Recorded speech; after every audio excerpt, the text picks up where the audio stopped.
5강, 6강에서는 콩피즈리, 당절임 제품들을 배워보고자 합니다.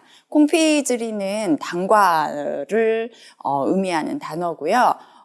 흔히 가장 많이 하시는 거는 저희 잼은 콩피트리라고 하죠. 혹은 과일 절임들, 콩포트라던가 혹은 설탕 절임, 콩피 이런 제품들은 제과와 제빵 여러 요리에서 아주 다양하게 활용도가 높은 제품들인데요.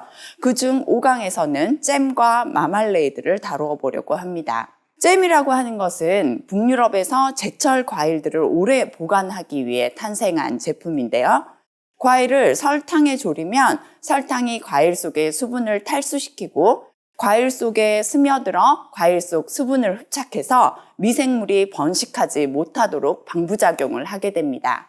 또한 과일에는 펙틴이라는 응고제 성분이 들어있기 때문에 졸일 때 흘러나오는 이 펙틴이라는 성분이 다량의 설탕과 산과 함께 가열되면서 걸쭉하게 잼과 같은 텍스처로 굳어서 만들어지는 제품을 잼이라고 하죠.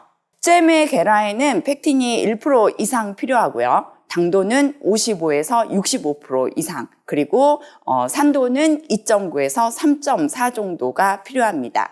그런데 과일의 종류에 따라서 펙틴의 함유량이라던가 혹은 당도 그리고 산도가 다르기 때문에 과일에 따라 펙틴이나 설탕 혹은 산, 흔히 레몬즙을 많이 쓰죠. 가감하여 끓여주면 잼이 완성이 됩니다. 블랙커런트나 매실이나 오렌지, 사과 등이 펙틴이 많은 제품이라고 생각하시면 되고요. 혹은 라즈베리나 딸기, 살구 등은 펙틴이 작다고 생각을 하시면 될 것 같아요. 가장 흔하게 구분하는 방법은 산도가 높은 아이들이 펙틴이 많다라고 생각을 하시면 되고요. 신맛이 조금 덜한 아이들은 산도가 낮다, 그리고 펙틴도 작다라고 생각을 하시면 될 것 같아요. 단맛이나 신맛을 줄이면서 잼을 끓이고 싶으실 때에는 저희 펙틴이나 응고제, 한천 등을 첨가하기도 하는데요. 한천은 우뭇가사리에서 추출해서 만든 응고제를 한천이라고 합니다. 그런 아이들을 첨가해서 만드시면 조금 덜 달면서 덜 신 과일잼을 만드실 수가 있습니다. 마말레이드라고 하는 건 또 오렌지나 레몬이라던가 청귤 같은 시트러스 계열들의 겉껍질로 만든 잼을 마말레이드라고 하죠. 오늘 저희는 라즈베리, 딸기, 블루베리를 이용한 트리플 베리 잼하고요. 그리고 레몬과 감귤을 이용한 마말레이드, 이렇게 두 가지 제품을 다루어 보려고 합니다. 일단 과일잼에 대해서 설명을 드리면요. 과일잼은 과일을 하룻밤 설탕에 절여서 설탕이 과일 속에 수분을 뺏는 탈수성을 이용을 해서 끓이는 건데요. 생과일을 사용을 하실 때에는 하룻밤 설탕에 절여둬야 하지만 지금 보시면 이렇게 냉동과일을 사용하실 경우에는 미리 상온에 빼어두시거나 혹은 냉장실에 빼어두시면 자연스럽게 탈수 현상이 일어납니다. 그래서 사실 제과에서는 생과일을 이용을 해서 잼을 끓이는 경우는 많지 않아요. 왜냐하면 생과 같은 경우에는 경우에 따라서 당도의 변화가 심하기 때문에 그때그때 항상 당도나 산도를 조절을 해줘야 되는데 냉동과일의 경우 오히려 당도와 산도가 일정하기 때문에 꼭 가격적인 면이 아니다 하더라도 제과에서 사용하는 과일은 대부분 데코용 과일을 제외하고는 냉동과일을 많이 사용을 합니다. 그래서 지금 저 같은 경우에는 미리 냉동과일을 빼두어서 해동을 시켜놓은 상태고요. 만약에 해동이 되지 않은 냉동과일을 사용하실 때에는 약한 불로 해동을 먼저 시켜주시면 되겠습니다. 그러면 불을 켜고 바로 잼을 끓여보도록 할게요. 저희는 이 트러플 베리 잼에 펙틴을 사용을 해서 덜 달게 그렇게 만들어 보려고 하는데요. 펙틴이라고 하는 아이는 과일에서 추출한 응고제 성분이라고 말씀을 드렸죠. 지금 노란색 아이가 펙틴인데요. 이 펙틴은 수분을 만났을 때 덩어리가 워낙에 잘 지는 아이이기 때문에 반드시 설탕하고 고루 섞어서 들어가 주는 게 좋습니다.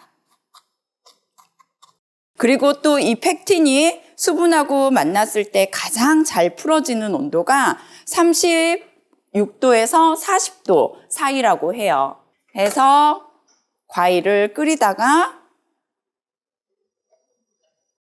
35도, 40도 사이 정도가 되었을 때 설탕과 섞어 놓은 펙틴을 넣도록 하겠습니다.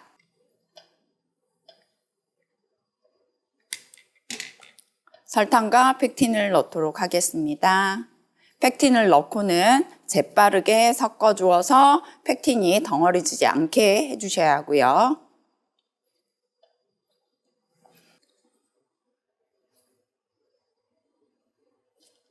잼이 끓기 시작하면 불을 끄고 20분 정도 방치를 하려고 합니다.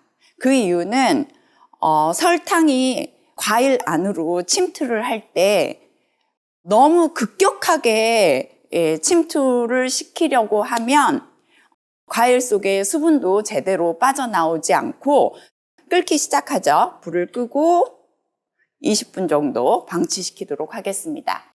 설탕이 과일 안으로 침투를 잘 못하기 때문에 외부의 당도와 과일 내부의 당도가 틀려지게 돼요. 그래서 과일 외부와 내부의 당도를 맞춰주기 위해서 천천히 설탕이 진입을 할 수 있도록 해주는 거고요. 쉽게 설명을 드리자고 하면 저희 샤브레 반죽을 하룻밤 냉장 휴지시키는 것과 같은 이치라고 생각을 하시면 돼요. 하룻밤 동안 제가 수분이 이동을 한다라고 말씀드렸잖아요. 설탕도 마찬가지예요. 당도가 높은 곳에서 낮은 곳으로 스스로 서서히 이동을 하기 때문에 그 이동을 할 수 있는 시간을 주는 거예요.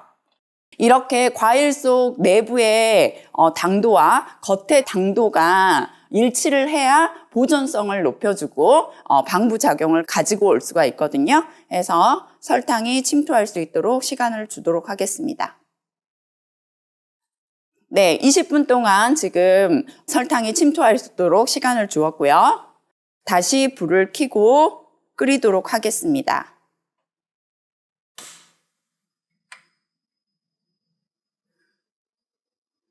잼을 끓이실 때는 너무 지나치게 휘저으실 필요는 없고요. 이 외부의 시럽이 타지 않도록 냄비의 옆면과 바닥을 살살 긁어주시면서 끓이시면 돼요. 지나치게 휘젓게 되면 냄비 옆면으로 시럽이 많이 묻어서 오히려 그 시럽들이 다 타게 되거든요. 저희는 오늘 이 잼을 50브릭스까지만 끓이려고 합니다. 일반적으로 잼의 경우에는 55에서 65브릭스까지 끓인다라고 말씀을 드렸는데요. 저희는 보존성이 높은 잼을 끓이는 건 아니고 버터크림하고 섞여서 트리플베리 버터크림을 만들 거기 때문에 당도를 조금 낮춰주도록 할게요. 저는 과육이 어느 정도 살아있는 상태의 잼을 원하기 때문에 갈아주거나 하지는 않을 건데요. 딸기가 너무 큰 경우에는 딸기만 끓이면서 약간 주걱으로 으깨주시도록 할게요.